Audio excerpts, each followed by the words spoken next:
মেসির প্রশংসা করলেন ডোনাল্ড ট্রাম্প, তবে তার আগে বললেন ফুটবল সম্পর্কে আমি কিছুটা হলেও বুঝি। নিউ ইয়র্কে একটি ফিফা ইভেন্টে হাজির হন যুক্তরাষ্ট্রের প্রেসিডেন্ট। বিশ্বকাপ ফাইনালের আগে মেসির প্রশংসা করেন তিনি। ইংল্যান্ডের বিপক্ষে মেসির পারফরমেন্সের কথা তুলে ধরেন ট্রাম্প। তিনি বলেন, মেসিকে ভালোভাবেই মার্ক করা হয়েছিল। এরপর হঠাৎ ডান প্রান্তে চলে যান আর্জেন্টাইন তারকা, নেন দুর্দান্ত এক শট। ট্রাম্পের ভাষায় শটটি নিখুঁত হওয়ার থেকে মাত্র কোয়ার্টার ইঞ্চি দূরে ছিল। এদিকে আর্জেন্টিনা ফুটবল অ্যাসোসিয়েশনের সভাপতির সঙ্গেও কথা বলেন ট্রাম্প। আগামী রবিবার ফাইনাল নিয়ে জানতে চান তিনি। ট্রাম্প বলেন, তোমরা কি আবার ইতিহাস পুনরাবৃত্তি করতে প্রস্তুত?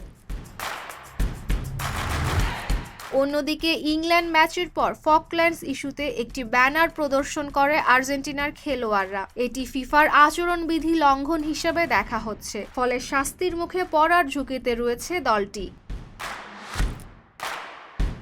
তবে হোয়াইট হাউস বলছে, মত প্রকাশের অধিকার রয়েছে আর্জেন্টাইন খেলোয়াড়দের। যুক্তরাষ্ট্রের সংবিধানের প্রথম সংশোধনীতে নিশ্চিত অধিকারগুলোর প্রতি তারা বিশ্বাসী বলেও জানিয়েছেন ট্রাম্পের উপদেষ্টা অ্যান্ড্রু জুলিয়ানি।